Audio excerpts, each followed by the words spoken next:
שבסוי חסטורה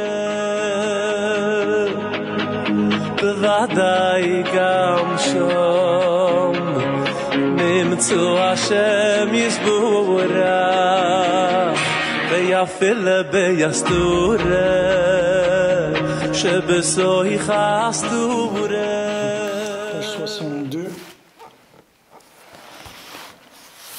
la deuxième colonne en bas, la lettre, le passage 25. Vezeu vaya ekev tishme'un et hamishpatim haele. Et ce qui est écrit le passouk dans la Torah, vaya ekev. Et ce sera le talon, ou ce sera en sorte, ça veut dire ekev, c'est en sorte que vous écoutez mes lois.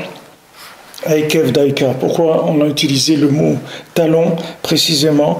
Haïnou, qui a chasson imid gabrim, achoutahad Aïkev Raglav. Quand quelqu'un il se trouve dans une situation où les ennemis ils se renforcent tellement qu'ils se trouvent mamash sous les tachat Aïkev Raglain, il se trouve sous les talons, sous les talons de ses ennemis, chez Dorsim Oto Barglaim, qu'on l'écrase mamash avec ses pieds, Beprinat Erkavta Enosh le Rochenu, comme c'est écrit, tu as fait piétiner des gens sur notre tête. Prinat le Dake Tachat Raglav Kol Asire Aretz, comme écrit pour écraser sous ses pieds tous les prisonniers de la terre. Moshe Neemar Asher Amru Lenafshecha Shechi Venavora Vetasim Kaaretz Gavecha. Et comme c'est écrit, ils ont dit à ton âme, allonge-toi et on va passer et tu mettras ta tête comme la terre, c'est-à-dire qu'on écrasera ta tête. Zeprinat Aikvot Mishicha. Ça s'appelle les talons de Mashiach. Chez Israël, Netunim Tachat Aikvehem, que le Ham Israël se trouve mamash sous les talons de leurs ennemis. Ve'azdaika Mishemesim el libo lishmoa misham et amishpatim haele. Celui qui met dans son cœur d'entendre de là-bas ces mishpatim là, c'est-à-dire ces lois d'Hachem, ces paroles d'Hachem. Sheyeda she'akol ma'mishpat shel mala shenitlabesh bahem kedei le'ashivo elav. Que c'est que tout, ça vient du jugement d'en haut, c'est-à-dire du mishpat, du jugement qui est en haut, shenitlabesh bahem, que le jugement d'en haut, il s'est habillé dans ces gens-là, kedei le'ashivo elav, pour que la personne elle revienne vers Hachem. Vezeu vaya ekev tishmeun tamishpatim haele. Et c'est ça, c'est-à-dire quand tu seras sous le talon, tu vas entendre ces lois-là, c'est-à-dire que tu vas te dire, quand tu vas te sentir écrasé par les nations, tu ne vas pas dire, bon, il faut qu'on réagisse, on va leur montrer un peu de quel bois on se chauffe, etc. C'est pas la réaction, c'est-à-dire que quand on voit que les nations, elles sont contre nous, qu'on voit que les ennemis sont contre nous, alors il faut chercher qu'est-ce qui ne va pas, comment on peut arranger nos actions pour faire tchouva. Ve'az ve'shamar Hashem elokecha alecha tabrit v'tachesed. À ce moment-là, Kadosh Baruch Hu, il va te garder l'alliance et la miséricorde. Chez Hashem Yitbarach yirachem alecha leman brito et avotenu. Que Kadosh Baruch Hu, il va avoir pitié de toi par rapport à l'alliance qu'il a eue avec nos ancêtres. Kishomea elevioin Hashem ve'tasirav lovaza. Parce que Kadosh Baruch Hu, il entend les paroles des pauvres. Et les prisonniers, ils ne les méprisent pas. Et c'est ça que la main de Yaakov, elle tenait le talon de Esav. Be'ekev daika. C'est-à-dire pourquoi il a attrapé dans le talon. Daita keshit gaber Esav besof hagalut be'ikvut meshicha. Précisément quand Esav il va vouloir se renforcer à la fin de l'exil, dans les talons de Mashiach, c'est-à-dire dans la dernière ligne droite avant Mashiach, et voudra écraser avec son talon la tête d'Israël. Comme dit, il a fait grandir sur moi le talon. Azdaika veyado. À ce moment-là, précisément, et la main, veyado, Prinat Emuna, Prinat Tfila. À ce moment-là, la Emuna de Yaakov, la prière de Yaakov. Prinat Viyadav Emuna, comme c'est écrit que les mains de Moshe Rabbeinu, quand Moshe Rabbeinu levait les mains, quand il y avait la guerre contre Amalek, alors Moshe Rabbeinu levait les mains, c'est écrit Vayadav Emuna, que les mains de Moshe Rabbeinu c'était la Emuna, et le Targum, l'araméen dit Pirshan Bitzlo, il étendait ses mains dans la prière. Alors qu'au moment où Esav il va vouloir nous écraser, il est en train de nous écraser pour Mamash essayer au maximum de mettre le Ham Israël par terre, de voter toutes sortes de choses, d'essayer de faire le plus de mal possible au Ham Israël. À ce moment-là, à ce moment-là, la prière, elle va venir attraper le talon de Esav et elle va le faire tomber et elle va le mettre à terre. Aliédésé précisément grâce à ça. Kien kochenu el abp, parce que notre force, elle ne se trouve que dans la bouche. Litfos umanut avotenu, de prendre le métier de nos ancêtres. Litza'ok elav idbar b'kol makom shehu, de crier vers Hachem de tout endroit où on peut se trouver. Et c'est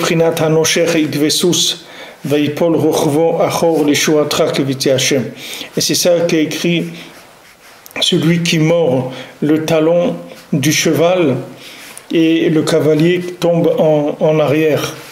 Qui Shimshon haya prinat Mashiach, parce que Shimshon, ça c'est écrit au sujet de Shimshon, de Samson. Shimshon, il était un prinat de Mashiach. Comme c'est écrit dans le Midrash. Tout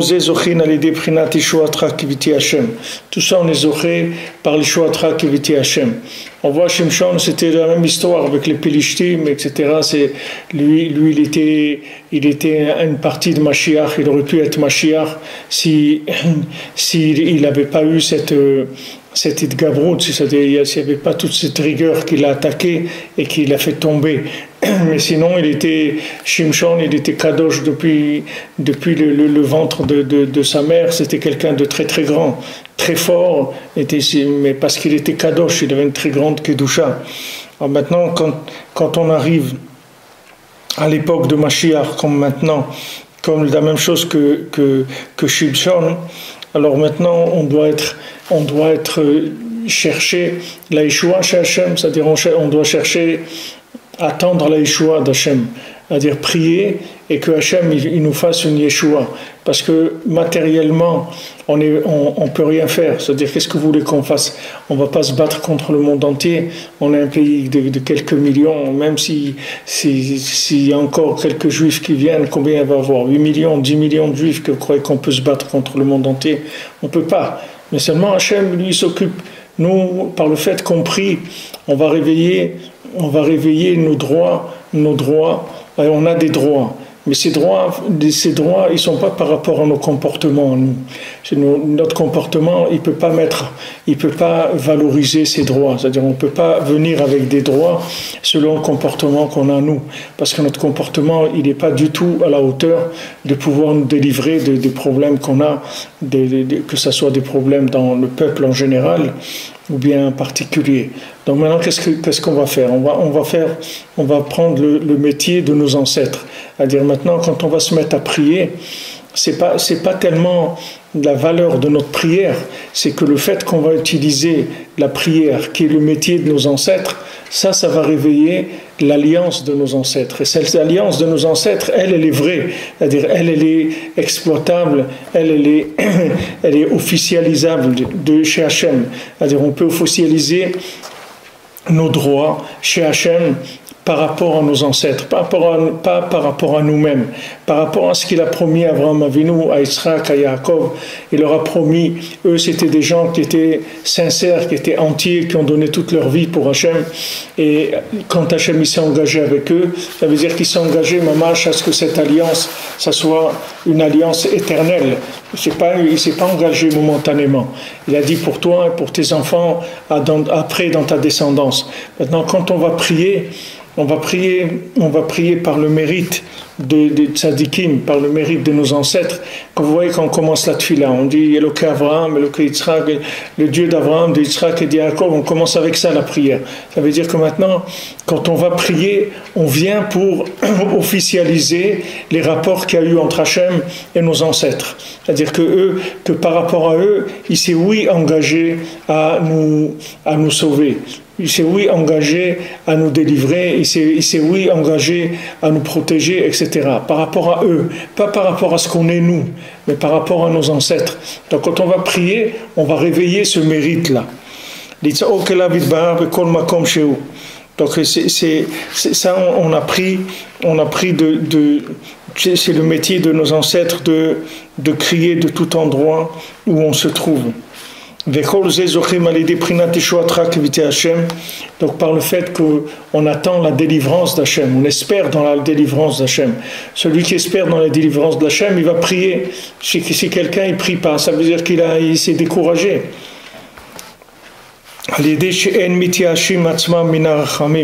Par le fait que maintenant on ne se désespère pas de la miséricorde. Même s'il y a une épée aiguisée qui est posée sur notre cou,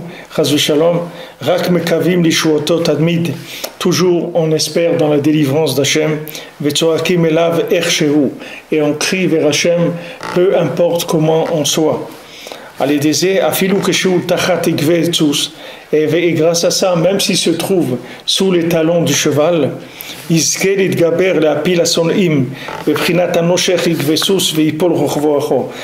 grâce à ça, il pourra faire tomber les ennemis, les gens qui viennent, comme on dit, sur leurs grands chevaux. Par la prière, on va les faire tomber de leurs grands chevaux. De leurs grands chevaux, ils vont tomber. Parce que si Hachem il décide de mettre en place Esav, alors c'est pas un problème. Hachem il a tous les moyens du monde, tous les moyens du monde. Mais nous, c'est dommage qu'on utilise les moyens de Esav, parce que c'est pas le moyen. Les gens ils disent ouais, il faut s'armer, il faut faire ci, il faut faire ça, il faut réagir, il faut ça. Il faut rien réagir du tout. La seule réaction qu'il y a, c'est de prier Hachem. C'est ça la réaction. Toutes les autres réactions, c'est des réactions de Esav. C'est pas notre réaction, c'est pas là où elle est notre force. Même si on a des armes sophistiquées, mais si on a ça, si on fait de la politique, si on va demander soi-disant nos droits, en Europe, c'est quoi l'antisémitisme, etc. Tout ça, c'est peine perdue, parce que c'est pas là-dedans qu'on va pouvoir se délivrer. Il faut aller chercher quelque chose de beaucoup plus élevé et beaucoup plus absolu que ça. On a des droits. Ces droits, ils sont absolus. Maintenant, il faut les faire valoir. C'est tout. Maintenant, quelqu'un qui ne vient pas faire valoir ses droits, il ne peut pas dire après, oui, mais j'avais des droits. Il dit, mais monsieur, vous n'êtes pas venu demander rien du tout. Il dit, non, mais moi j'avais des droits, voilà mes papiers, je suis un héritier, j'ai ça, j'ai droit à ça. Et pourquoi vous ne m'avez pas donné? Il dit, mais vous n'êtes pas venu demander. Il faut faire valoir vos droits. Vous voulez faire valoir de vos droits, il faut que vous priez, il faut que vous espérez dans Hachem, parce que vous avez des droits. Et tout. On a des gens, des ancêtres que eux, ils ont signé un contrat avec Hachem, et Hachem, il leur est redevable. Et nous, en tant que descendants, on a des droits. Et ces droits, il faut les faire valoir. Donc la prière, c'est pour faire valoir nos droits. Bien que maintenant notre prière c'est de la miséricorde, quand on vient prier, on demande la pitié d'Hachem, mais cette pitié d'Hachem, elle est basée sur le fait qu'il y a un engagement qu'Hachem il a pris avec nos avot et que jamais Hachem il nous laissera tomber. Parce que du moment où il s'est engagé avec nos ancêtres, alors le monde il aurait plus de sens. Si Chas v'Shalom Hachem il nous laissait tomber, ce monde-là il aurait plus de sens. Il y a plus rien qui voudrait plus rien dire. Hachem, il ne va jamais nous laisser tomber. Même si on voit qu'il y a eu des choses comme la Shoah, des choses comme ça, Hachem Ishmor, c'est des questions qu'il faut mettre de côté. Et quand Mashiach il viendra, il va nous répondre à ces questions-là. Pour l'instant, on n'a pas de réponse. Mais nos Chachamim, ils nous disent que tout dépend de la prière. Et qu'avec la prière, on peut se sauver de tout. Si on fait notre prière de façon sincère, qu'on croit dans Hachem, qu'on croit qu'il peut nous délivrer, alors Hachem, il nous délivre. C'est là où va être toute l'épreuve. נמצא, dit Rabbi Nathan, שעיקר הקלקול והפגם הגדול יותר מכל העבירות שבתורה. Maintenant, la chose la plus terrible, pire que toutes les avérotes qu'il y a dans la Torah,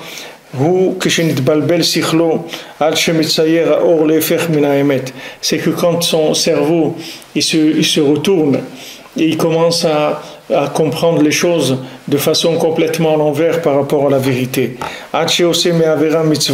Jusqu'à qu'une avéra, il en fait une mitzvah, et il commence à faire des disputes.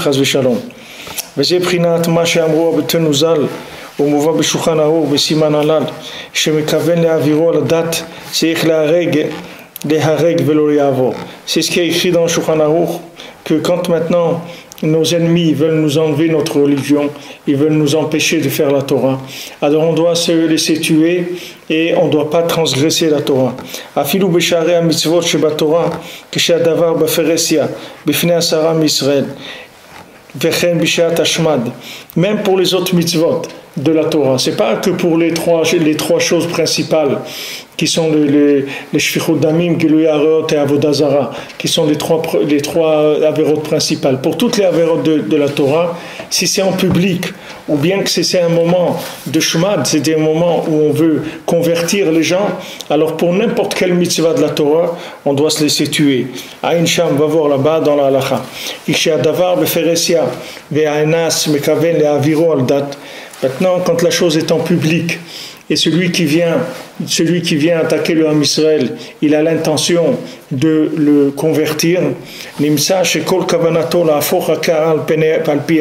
Donc toute l'intention de ses ennemis, c'est de retourner la marmite de la mettre à l'envers. Ça veut dire c'est une expression pour dire de tout retourner. La c'est-à-dire qu'est-ce qu'ils veulent?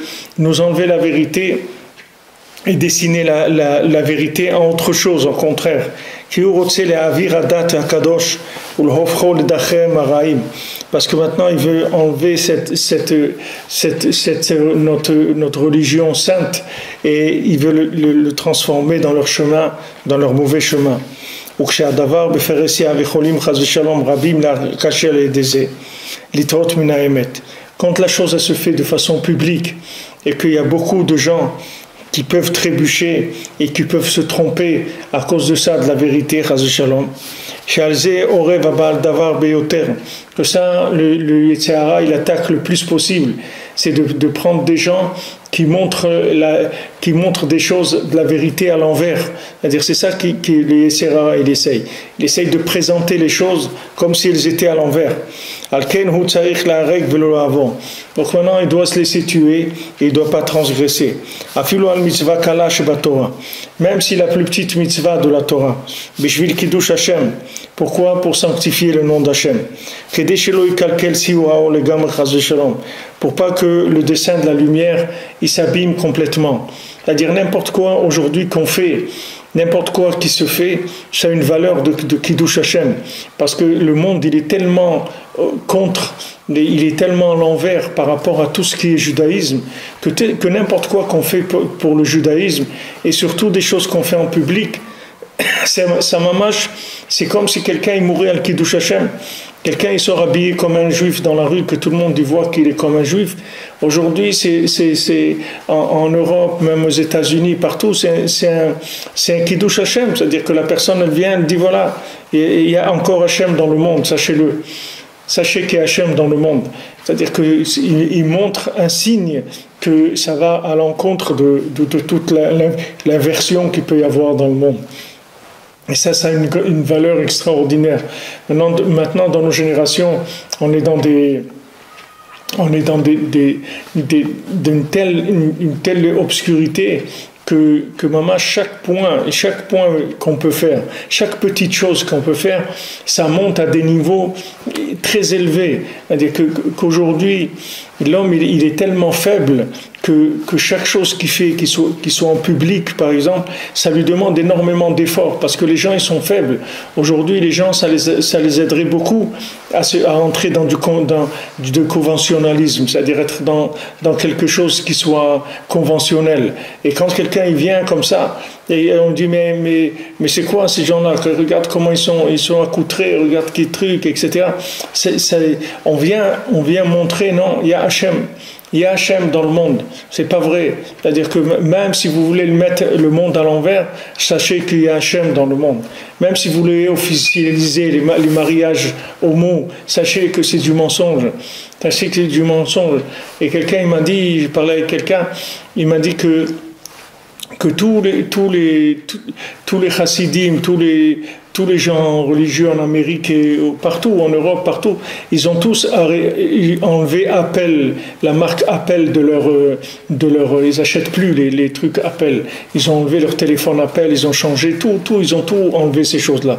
Depuis que le directeur, il a déclaré officiellement qu'il est homo et il s'en est enorgueilli sur les médias, etc., qu'il est arrivé à ça. Alors les Juifs, au moins, disent, moi, je vais pas rentrer je vais pas entretenir ces choses-là. C'est-à-dire, le monde, il est tellement à l'envers que chaque chose qu'on fait, il faut avoir d'abord une grande joie de ça. Parce que tout le système entier, il va complètement dans un autre courant. Et en plus, on est faible. Alors, mamash, chaque pas qu'on fait vers Hachem, chaque pas qu'on fait pour garder quelque chose, pour manger kasher, pour garder Shabbat, pour mettre ses tefilines, comment c'est difficile. Quelqu'un, il fait sa prière, il met les tefilines, et tous les gens où ils sont, tout le monde où il est à ce moment-là. Il est mamash dans le contraire de tout ce qui se fait dans le monde. Alors comment il faut être besimcha que, bon, Hachem, on arrive à faire ces choses-là.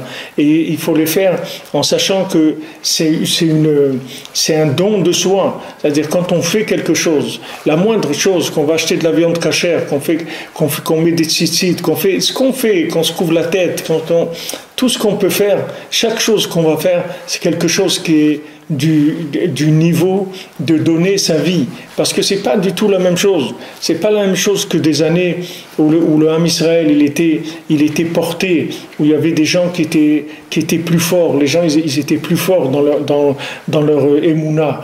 Les gens ils avaient plus de conviction. Ils avaient aussi des moyens qui étaient plus forts qu'aujourd'hui. Nous, Baruch Hashem, on a des moyens de communication qui sont énormes. Mais avant, les gens, ils avaient des moyens, c'est-à-dire que la Torah, elle était beaucoup plus installée, beaucoup plus vraie. C'est-à-dire, même qu'aujourd'hui, Baruch Hashem, il y a plus de yeshivot, il y a plus de gens qui étudient la Torah, il y a plus de livres, il y a plus que tout. Mais les gens eux-mêmes, ils sont cassés en morceaux. C'est quoi ça sert qu'il y a tellement de choses, les gens, ils sont cassés en morceaux. C'est-à-dire il faut savoir que quand quelqu'un s'assoit pour étudier un quart d'heure ou une demi-heure, c'est énorme aujourd'hui. Bien que maintenant il y a des moyens, il y a des livres traduits, etc. Mais maintenant la force de venir s'asseoir, de venir programmer un moment d'étude, un moment de prière, tout ça, ça demande des efforts énormes parce que ça va complètement en dehors du monde. Et on ne peut pas dire, moi, de toute façon, les gens, ils ont qu'à faire ce qu'ils veulent. Moi, ça me dérange pas. Les gens, ils ont qu'à faire ce qu'ils veulent. Moi, je fais ma vie, etc. Je me fais pas de soucis. Que les gens ils fassent ce qu'ils veulent. Moi, je fais ce que j'ai à faire. C'est pas vrai. C'est pas vrai. Rambam il dit dans le Chod Deot, Talacha Gimel, il dit que maintenant quelqu'un, il est le produit de la société. C'est-à-dire que quelqu'un, il a une obligation de la Torah d'aller habiter dans un autre endroit. Si on voit que l'endroit où on habite, les gens ils sont pourris, les gens ils sont pas bien, on doit changer d'endroit. On doit changer de pays.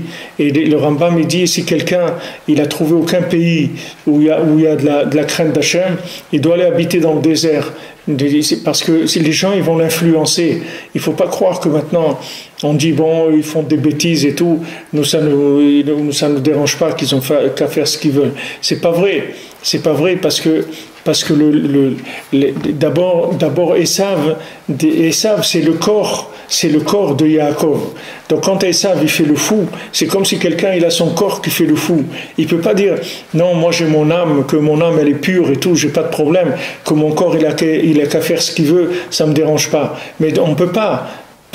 parce qu'on est lié. Vous voyez bien, Yaakov il tient le talon de Esav. Ça veut dire on est lié. C'est pas, on peut pas faire comme si ça n'existe pas. On peut dire bon, eux ils font ce qu'ils veulent et nous on fait ce qu'on veut. Pas du tout. On ne peut pas penser quelque chose comme ça. Parce que Esav, c'est le corps du Ham Israël. Esav, il représente la gestion, le contact avec la matière. Il représente tout ce qui est matériel dans le monde. On ne peut pas faire fi du matériel en disant que non, moi je suis entièrement spirituel. Il n'y a pas des gens entièrement spirituels. C'est que les anges qui sont spirituels. L'homme, il est matériel. Et le fait qu'on vit dans la galoute de Esav, on subit les attaques de Esav. On subit sa décadence. Sa décadence, elle nous atteint. Il ne faut pas croire. La décadence de Esav, ça atteint. Venez en Israël, vous verrez à Tel Aviv, c'est l'endroit pour les homos, d'un des plus grands endroits du monde pour ça. Parce que ça nous atteint. Il ne faut pas croire qu'on est à l'abri de ça. Parce que c'est notre corps, le maasé. Le fait, c'est notre enveloppe matérielle dans le monde. Esav, il était dans le même ventre que Yaakov. C'est pas quelqu'un qui est venu, qui a proposé des idées, qui a amené des idées philosophiques et on a une discussion avec lui. C'est pas du tout ça. C'est qu'on vient d'une même essence. Et cette même essence-là, elle fait qu'il y a une influence, que Esav nous influence. C'est pour ça que c'est la dernière galoute. C'est-à-dire, on a passé déjà la galoute de Ishmaël. Tout ça, c'est passé. C'est des galoutes qui sont passées déjà. Maintenant, on est dans la dernière galoute qui est la galoute de Esav. Et la galoute de Esav, c'est la galoute du corps. C'est-à-dire que la galoute du corps, l'influence du corps. Vous voyez que même même qu'il y a eu la Shoah, qu'il y a eu ce qu'il y a eu, Esav, il est arrivé à faire que le Ham Israël, il s'est installé d'abord en Israël avec une attitude de Esav, pas avec une attitude d'Israël. C'est-à-dire que les gens, ils sont venus en Israël en disant, on va faire notre armée, on va avoir une armée forte, et vous allez voir, plus personne ne va nous embêter, et on va leur montrer de quel bois on se chauffe, etc. Mais c'est pas vrai. Vous voyez qu'aujourd'hui, on peut rien faire du tout. Vous voyez que même maintenant, une armée, elle ne nous sert à rien aujourd'hui. À quoi nous sert l'armée qu'on a? Ça sert à rien. Qu'est-ce qu'on peut faire avec une armée? Aujourd'hui, regardez, les autres, ils avancent. Et nous, on est là, on ne peut rien faire du tout. Qu'est-ce qu'on fait? Des élections, et des nouveaux partis, et de nouveaux trucs, et du blabla, et vas-y, et ça parle. Mais les mains assez faire quelque chose, on ne peut rien faire.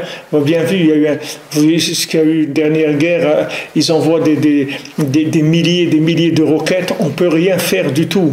On peut rien faire. On est dans une situation où on ne peut rien faire. Parce qu'on peut pas utiliser les armes de Esav. C'est pas notre arme à nous. Nous, quand il y a des choses comme ça, il faut aller dans la prière, il faut demander de la miséricorde d'Hachem. C'est surtout ça qu'on a besoin. C'est sûr, une armée aussi, il faut, parce qu'aujourd'hui, on ne peut pas faire autrement. Mais la force, elle n'est pas là-dedans. Elle est là-dedans dans un pourcentage très réduit, peut-être 20%. Mais 80% de la force, elle vient de la Emouna. Elle ne vient pas des mains. Les mains, c'est Esav. Même Yaakov, quand ils ont été tués, Shrem, Yaakov, il a dit à Shimon et Lévi, qu'est-ce que vous avez fait? Qu'est-ce que vous avez fait? C'est pas mon comportement. Ça vous avez appris de votre oncle, de Esav. Ça, c'est pas chez moi. C'est pas chez moi. Chez moi, on réagit pas comme ça.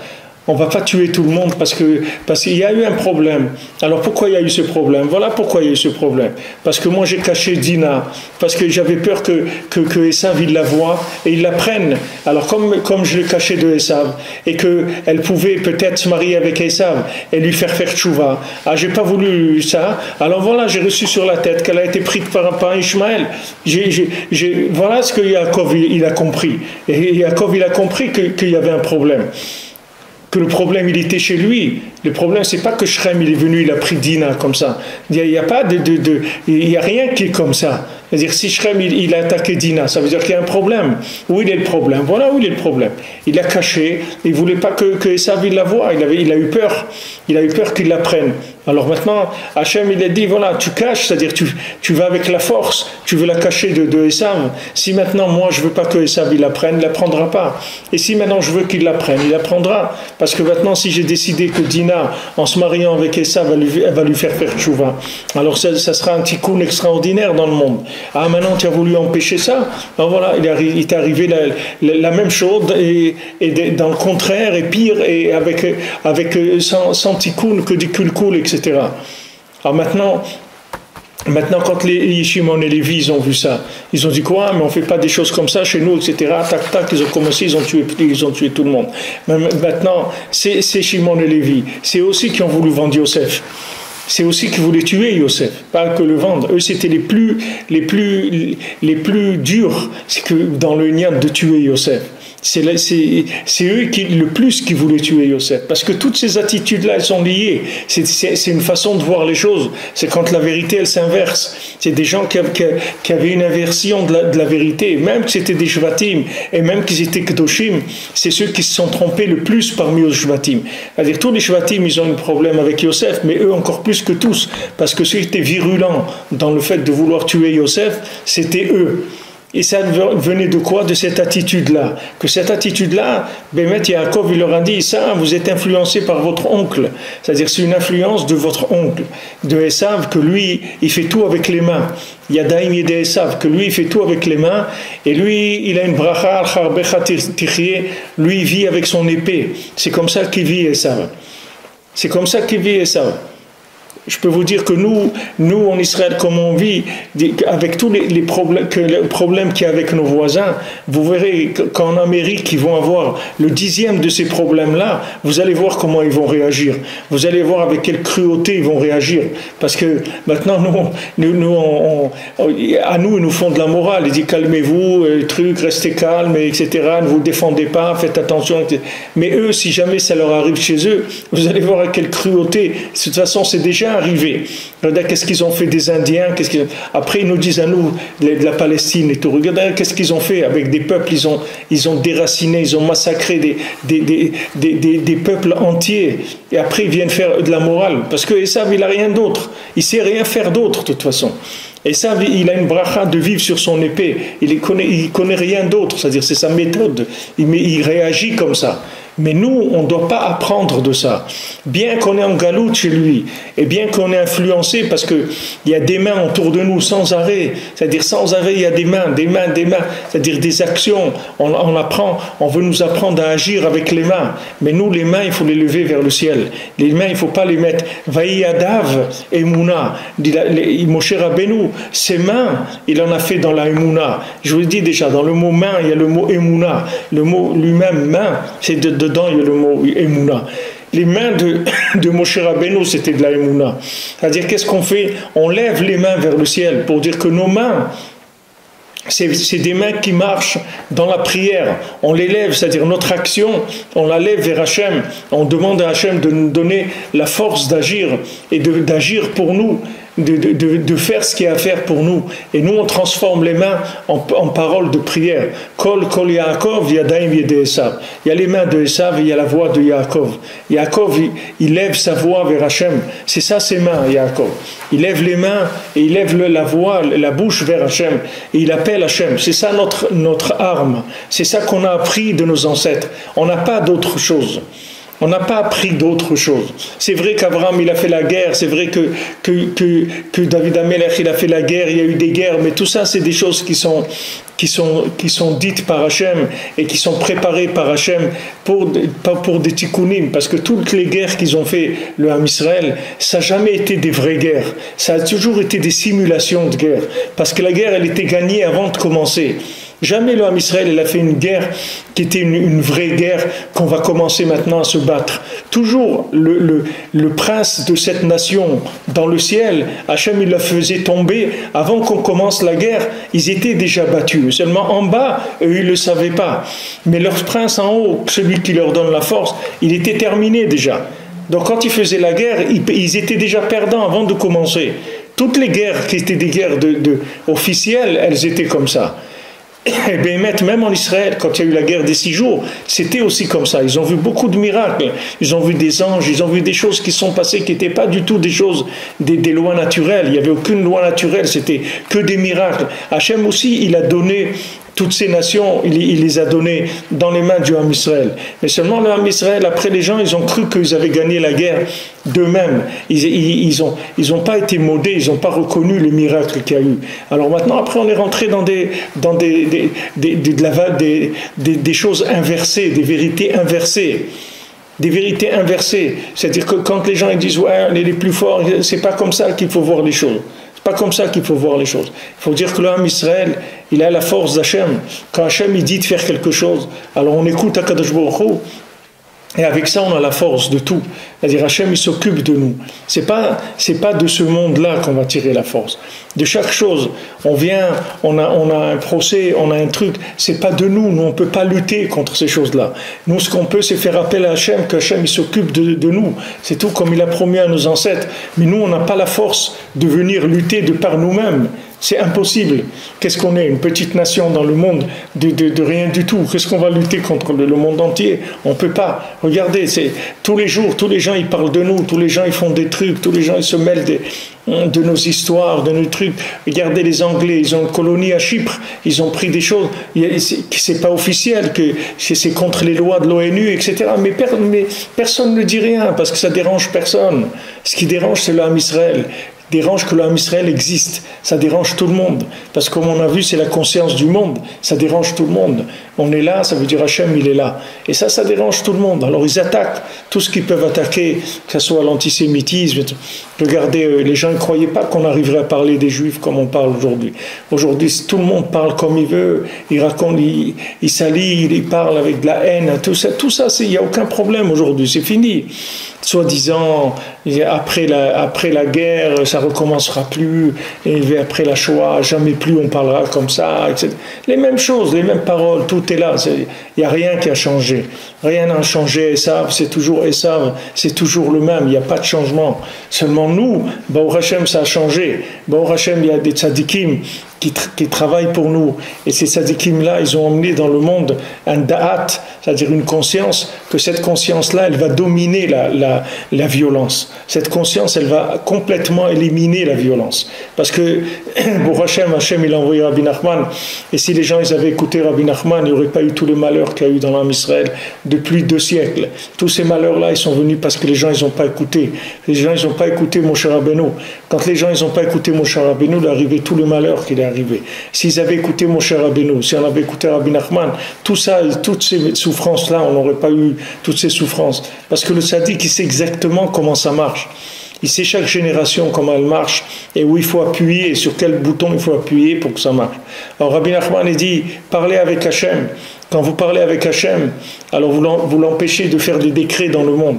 Chaque fois que quelqu'un s'assoit, il parle avec Hachem, que ce soit 5 minutes, que ce soit 1 heure, que ce soit une demi-heure, que ce soit un quart d'heure, ce qu'il peut. Il faut savoir que chaque mot, il enlève des décrets du monde. Il permet à des gens de vivre, il permet d'enlever des maladies, il permet d'enlever des guerres, d'enlever des malheurs dans le monde. Chaque fois que quelqu'un il parle avec Hachem, il adoucit cette rigueur-là. Cette rigueur, elle est derrière nous. Cette rigueur, elle est depuis la création du monde. Il y a une force négative qui essaye de détruire.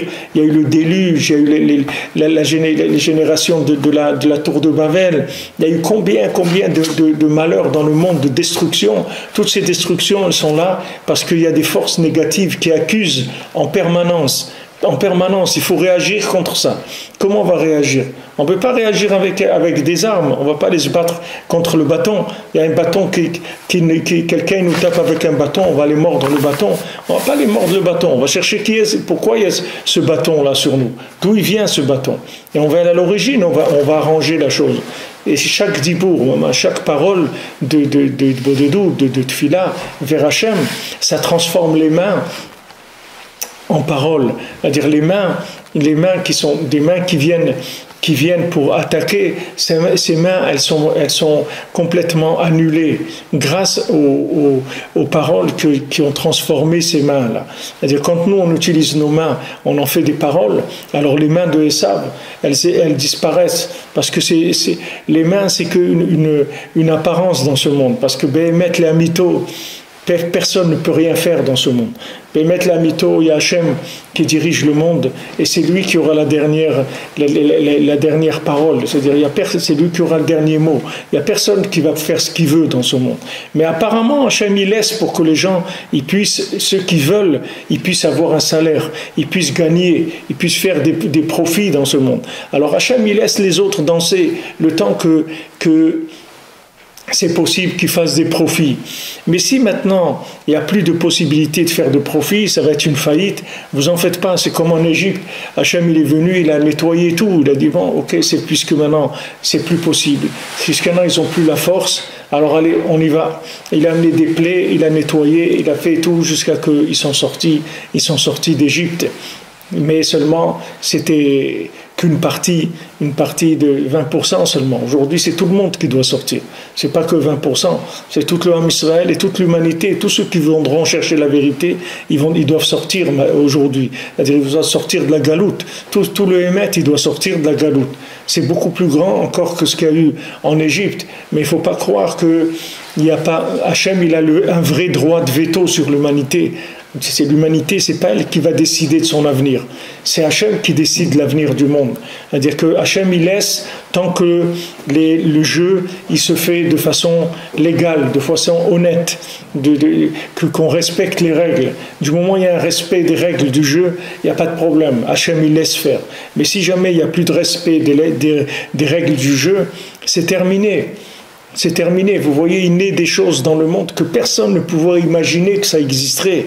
Jamais. Comment des gens ils vont égorger des gens, des Européens et tout, qui sont attirés par ces choses-là, des gens qui sont nés dans des foyers tout à fait normaux, équilibrés. C'est des gens qui n'ont jamais été éduqués là-dedans. Comment d'un coup, ils ont envie de faire ça, d'aller, et ils ont envie de tuer des gens, et ils rêvent de se faire tuer eux-mêmes.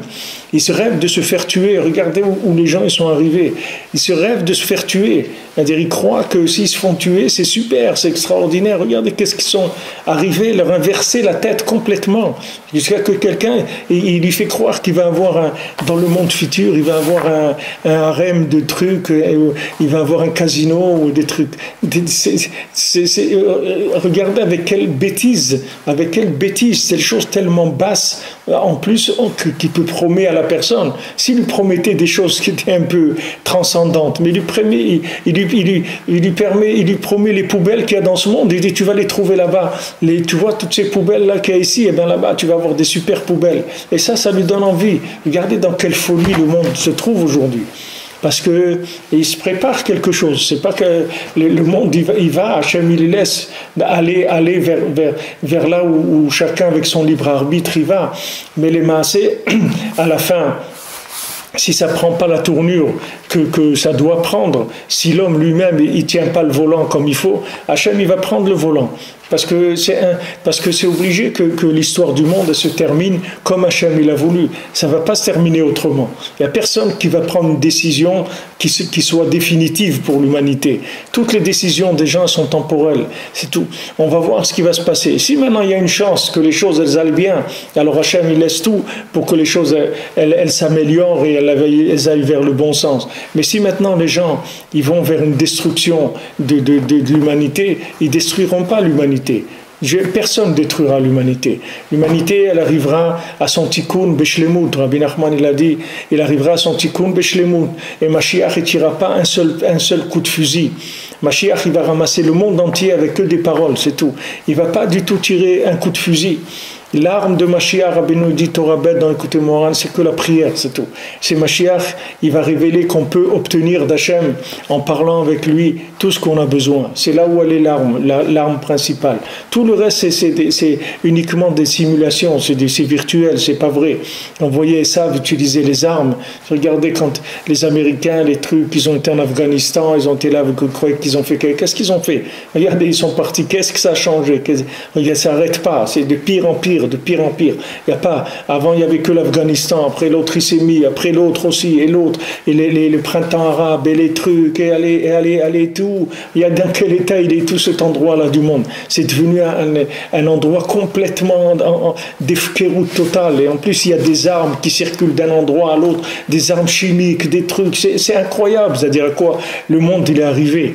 Quelle efkéroute, c'est du laisser-aller total. Ils ne peuvent rien faire. Ils peuvent rien faire.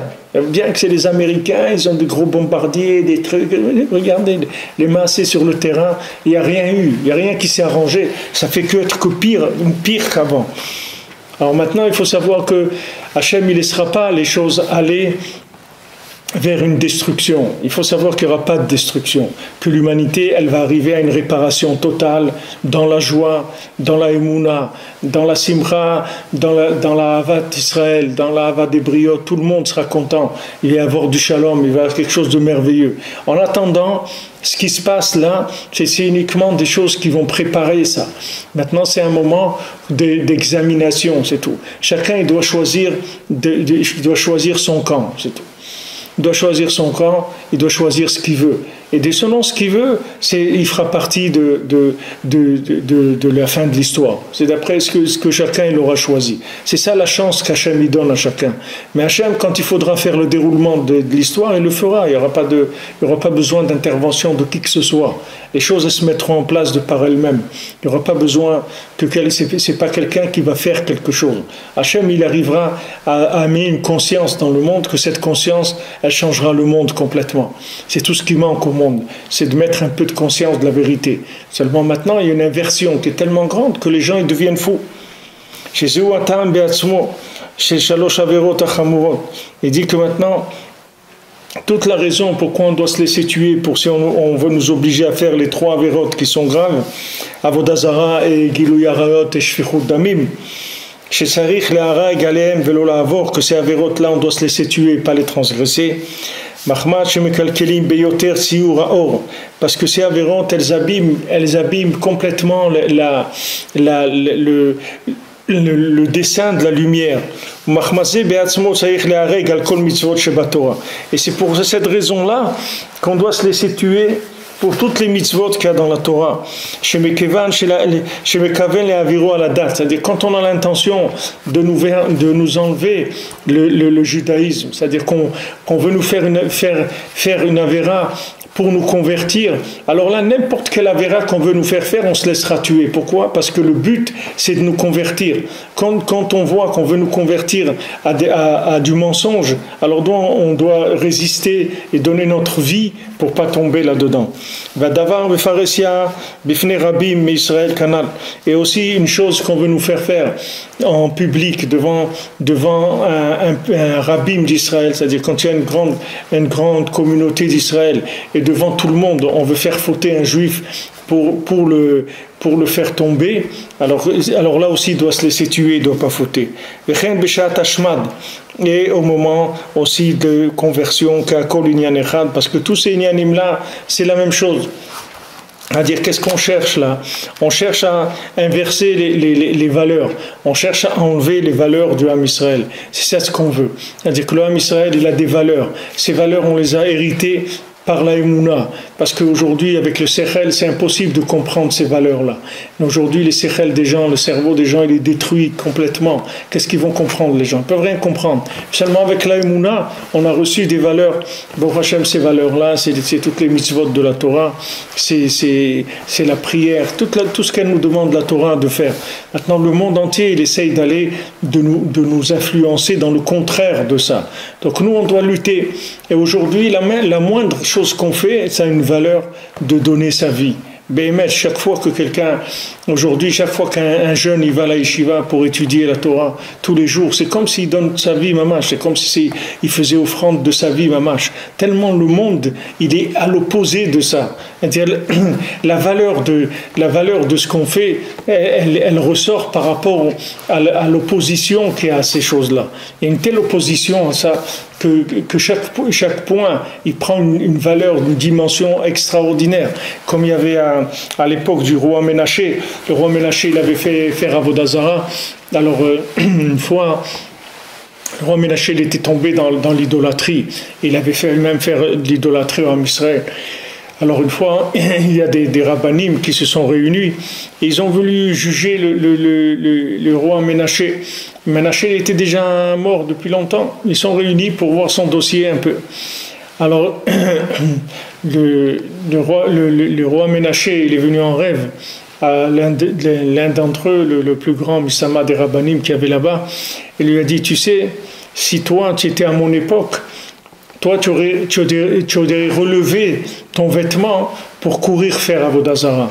Alors ne parle pas sur moi, reste tranquille, parce que toi, tu sais pas où tu aurais été, c'est-à-dire si tu étais dans mon époque. Toi, maintenant, tu parles parce que tu n'es pas dans l'épreuve, parce que les Chachamim, ils ont enlevé le Yetzer Hara de l'Avodah Zara. C'est quelque chose qui n'existe plus. C'est-à-dire, il n'y a plus de tentation dans l'âme Israël d'aller faire de l'idolâtrie. Ce n'est pas quelque chose qui intéresse qui que ce soit, cette chose-là. Il y a des gens qui arrivent à tomber dans des trucs hindous, n'importe quoi, mais c'est très rare. C'est-à-dire que ce Yetzer Hara-là, c'est-à-dire le côté émotionnel qui tire vers ça, il n'existe plus. Les Chachamim, ils l'ont enlevé. Alors, le roi Ménaché, il a dit, c'est parce qu'ils ont enlevé ça, les Chachamim, que toi, tu ne sais pas ce que ça veut dire. Mais si tu savais, si tu étais à mon époque, tu aurais couru, tu aurais soulevé tes vêtements et couru pour aller faire de l'idolâtrie. Tellement la tentation, elle était forte. Alors, c'est pareil, aujourd'hui, nous, il ne faut pas regarder des livres où on nous juge, où on juge l'homme par rapport à l'époque où ils étaient, eux. Parce que ces jugements-là, ils sont faux aujourd'hui. Ces jugements, eux, ils sont en train de juger des hommes qui ont d'autres forces, qui se trouvent dans d'autres contextes, complètement. Quand vous voyez comment ils parlent les Chachamim il y a 2 siècles, vous voyez eux déjà comment ils considèrent il y a 2 siècles qu'est-ce que c'était le monde et qu'est-ce qu'on va dire sur aujourd'hui. Et il y a personne qui peut parler sur les gens qui sont aujourd'hui. Il y a personne qui peut dire un mot sur qui que ce soit parce qu'il fait ça de pas bien ou ça de pas bien. Il faut savoir aujourd'hui chaque point positif qu'on est arrivé à faire, c'est le gain d'une vie entière de quelqu'un d'autre. C'est-à-dire que ces gens-là qui avaient il y a 2 siècles, il y a 3 siècles, il y a 4 siècles, on ne peut pas se comparer à eux. Personne ne peut nous comparer à eux. Parce qu'on vit dans un niveau d'obscurité, de mensonge, comme il n'y a jamais eu dans le monde. Alors il faut savoir que chaque chose qu'on fait aujourd'hui, c'est mamash avec un don de nous-mêmes. C'est mamash mesirut nefesh. C'est-à-dire qu'on est en train mamash de donner notre vie pour Hachem. Chaque chose qu'on fait, quelqu'un il travaille pas le Shabbat, quelqu'un il fait un effort pour aller à la synagogue, quelqu'un il met ses tefilines, quelqu'un il mange kasher, il mange pas dans un restaurant pas kasher, quelqu'un il fait un effort pour résister dans sa maison, pour qu'il y ait du shalom bayit, pour pas qu'il y ait des problèmes à la maison, pour pas que ça s'empire, etc.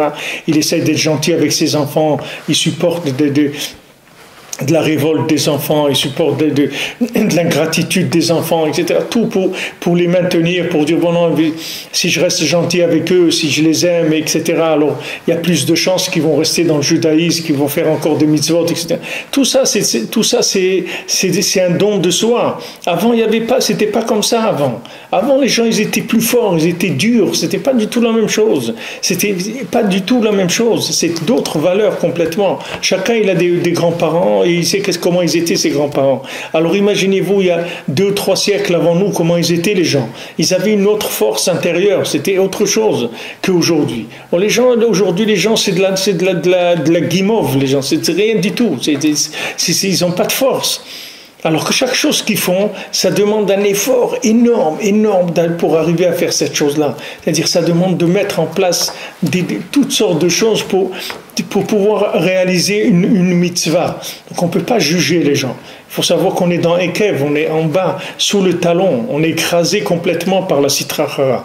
Donc chaque chose qu'on fait, c'est en haut, c'est une joie extraordinaire. Hachem, il a une joie extraordinaire de chaque chose qu'on fait. C'est pour ça qu'il faut essayer de faire, parce qu'on donne de la joie à Hachem dans chaque petit effort qu'on essaye de faire. Pour Hachem, quelqu'un il a pu aller au mikvé, ou quelqu'un il a pu dire un tikkun haklali, quelqu'un il a pu distribuer un tikkun haklali, quelqu'un il a pu faire un chesed, un bikur cholim. Chaque chose qu'on fait, un moment de Torah, un moment de Tfila, chaque chose, ça monte dans des proportions énormes. C'est quand vous prenez la paracha, les vaches grasses et les vaches maigres. Quand c'était les vaches grasses, c'était une chose, et quand c'est les vaches grasses, maigres, c'est autre chose. Quand c'est les vaches grasses, il n'y a pas le manger, il n'a pas de valeur, les choses n'ont pas de valeur. Pourquoi? Parce qu'il y en a partout. La terre, elle en produisait, ça sortait de partout, de l'abondance, alors ça n'a aucune valeur. Mais les satanés de famine, les grains de blé, ça valait de l'argent. Ça valait de l'argent, ça avait quelque chose, ça avait une valeur. Jusqu'à que les gens ils ont donné leur vie pour pouvoir avoir du pain. Ils se sont vendus à Yosef. Yosef, il leur disait, bon, si vous voulez du manger, vous faites la Brit Mila. Alors ils sont été voir Paro, ils ont dit, mais c'est quoi celui-là? Il veut qu'on fasse la Brit Mila pour manger. Alors Paro, il leur dit, vous avez de quoi manger, vous? Alors il dit, non, on n'a plus rien. Il dit, alors qu'est-ce que vous voulez faire? Il dit, allez le voir tout de suite. Si lui, avec sa bouche, il a pu faire que toute votre production, elle a pourri. Imaginez-vous, si avec sa bouche, il décide qu'on va mourir tous, on va tous mourir. Alors vite, allez-y, faites ce qu'il vous dit de faire. Il a reconnu, Paro, il savait qui c'était Yosef.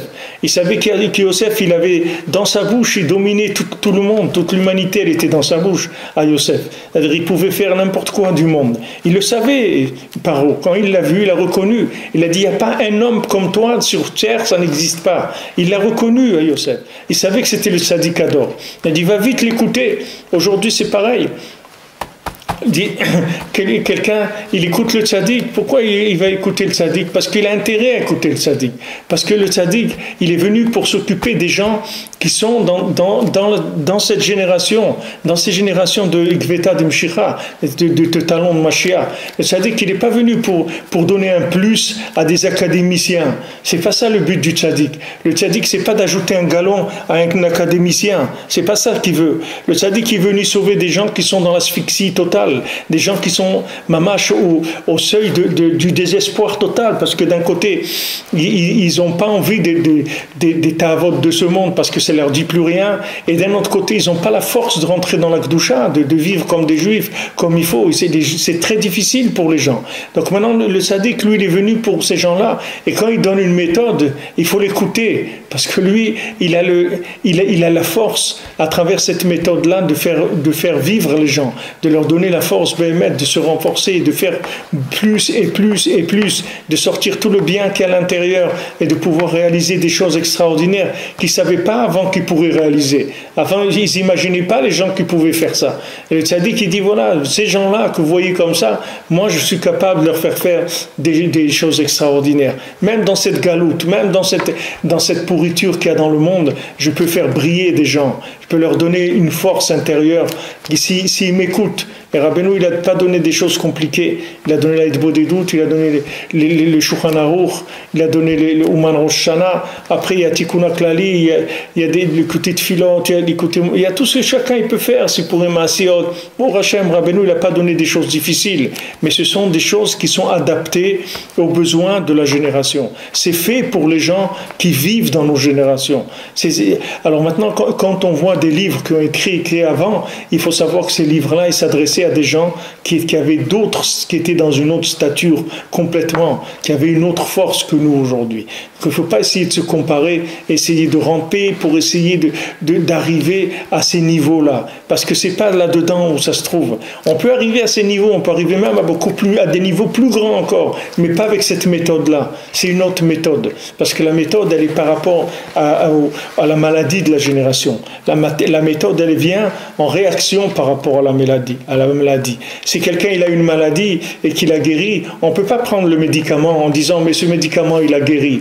Mais il a guéri quoi? Il a guéri la maladie qu'il avait, la maladie que tu as toi. C'est pas le même médicament. Voilà le médicament pour ta maladie. Le médicament qui servait à guérir des gens il y a 2 siècles, 3 siècles, c'est pas le même médicament qui peut guérir les gens aujourd'hui. Aujourd'hui c'est un autre médicament parce que la maladie est autre complètement. C'est une autre façon de voir les choses.